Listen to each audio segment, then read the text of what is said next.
একটা দৃশ্য কল্পনা করুন, একটি বাড়িতে শোকের পরিবেশ, যেখানে মানুষজন কান্নায় ভেঙে পড়েছে। কারো বাবা মা বা খুব কাছের কোনো মানুষ যিনি চিরদিনের মতো চলে গেছেন। হঠাৎ সেই ভিড়ের মধ্য থেকে একজন মানুষ হাসতে শুরু করলেন। শুধু হালকা হাসি নয়, মুখে স্পষ্ট হাসির ছাপ। সঙ্গে সঙ্গে চারপাশের মানুষজন তার দিকে তাকালো। কেউ বলল, মানুষটা কি পাগল? কেউ বলল, এতটা নির্দয় কিভাবে হতে পারে? আর সেই মানুষটি বাইরে হাসছে, কিন্তু ভেতরে ভেতরে ভেঙে পড়ছে। বাড়ি ফিরে সে নিজেকেই প্রশ্ন করছে, আমার কি কোনো অনুভূতি নেই? আমি কেন এরকম করলাম? আমি কি খুব খারাপ মানুষ? যদি আপনিও কখনো কখনো এমন কাউকে দেখে থাকেন অথবা নিজের মধ্যে এমন কিছু অনুভব করেন, তাহলে আজকের ভিডিওটা আপনার জন্য। নমস্কার, আমি Shantanu Mondal, psychologist, graphologist, mental health consultant, certified NLP practitioner. আজ আমরা এমন একটা সাইকোলজিক্যাল ফিনোমেনা নিয়ে আলোচনা করব, যা সমাজে খুব কমই বোঝা হয়, কিন্তু বাস্তবে অনেক মানুষ এর মধ্য দিয়েই যায়। আমরা সাধারণত বিশ্বাস করি, দুঃখ পেলে মানুষ কাঁদবে, আনন্দ পেলে মানুষ হাসবে, আর রাগ হলে প্রচণ্ড চিৎকার করবে।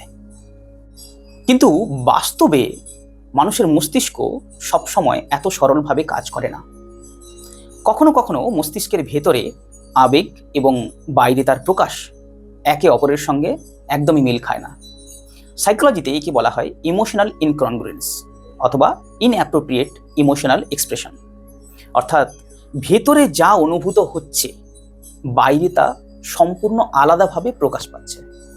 এখন প্রশ্ন হলো, কেন এমন হয়? এর উত্তর খুঁজতে হলে আমাদের মস্তিষ্কের নিরাপত্তা ব্যবস্থাটাকে বুঝতে হবে। যখন কোনো মানুষ হঠাৎ প্রচণ্ড মানসিক আঘাত পায়, যেমন প্রিয়জনের মৃত্যু, বিচ্ছেদ, বিশ্বাসঘাতকতা অথবা জীবনের কোনো বড় ক্ষতি, তখন মস্তিষ্ক অনেক সময় সেই আবেগের তীব্রতা সামলাতে পারে না। ঠিক তখনই মস্তিষ্ক নিজের সুরক্ষার জন্য একটা অদ্ভুত প্রতিক্রিয়া দেখায়।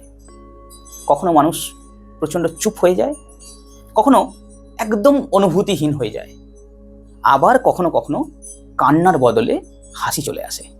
এটা মস্তিষ্কের একটা ডিফেন্স রিয়াকশন। আরও একটা গুরুত্বপূর্ণ বিষয় হলো শৈশব।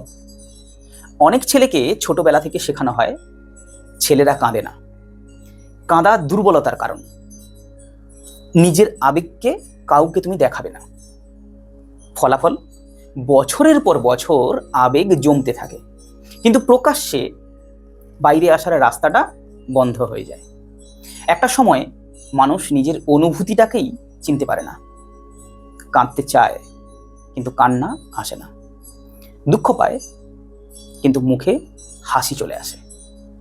সবচেয়ে আশ্চর্যের বিষয় হলো, যে মানুষটাকে সবাই নির্দয় ভাবছে, সে হয়তো সবার চেয়ে বেশি কষ্ট পাচ্ছে। কারণ ঘটনাস্থলে সে কাঁদতে পারে না, কিন্তু কয়েক ঘন্টা পরে, কয়েক দিন পরে কিংবা কয়েক মাস পরে সেই জমে থাকা আবেগ বিস্ফোরিত হতে শুরু করে। তারপর শুরু হয় অপরাধবোধ, নিজেকে দোষ দেওয়া, অ্যাংজাইটি, ওভার থিঙ্কিং কিংবা কখনো কখনো ডিপ্রেশন। এখন আমি আপনাকে একটা প্রশ্ন করতে চাই, আপনি কি কখনো কখনো এমন কোনো পরিস্থিতিতে ছিলেন যেখানে আপনি যা অনুভব করেছিলেন তা প্রকাশ করতে পারেননি? আপনার চোখে জল ছিল, কিন্তু কান্না আসেনি। আপনি ভেঙে পড়েছিলেন, কিন্তু সবাই আপনাকে স্বাভাবিক দেখেছে। যদি উত্তর হয় হ্যাঁ, তাহলে বিশ্বাস করুন, আপনি একা নন। একজন সাইকোলজিস্ট হিসেবে আমি প্রায়ই দেখি, সমস্যা আবেগে নয়, সমস্যা আবেগকে চিনতে বা প্রকাশ করতে পারা কিংবা না পারা। আমরা শরীরের ভাষা শিখি, কথা বলা শিখি, কিন্তু আবেগ প্রকাশকে আমরা কিন্তু কেউ শিখি না। ফলে আমি এখন ক্লিনিকে প্রায়শই 30, 40 কিংবা 50 বছর বয়সের মানুষজনের অনুভূতির সঙ্গে যে সংযোগ স্থাপন করতে না পারার যে অসুবিধেগুলো, সেগুলো প্রায়ই লক্ষ্য করে থাকি।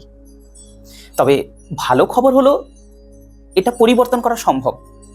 সচেতনতা, ইমোশনাল অ্যাওয়ারনেস, গাইডেন্স, অনেকটা কাউন্সেলিং এবং সাথে কিছু স্ট্রাকচার সাইকোলজিক্যাল টেকনিকের মাধ্যমে আমরা আবার নিজের আবেগের সঙ্গে সংযোগ তৈরি করতে পারি।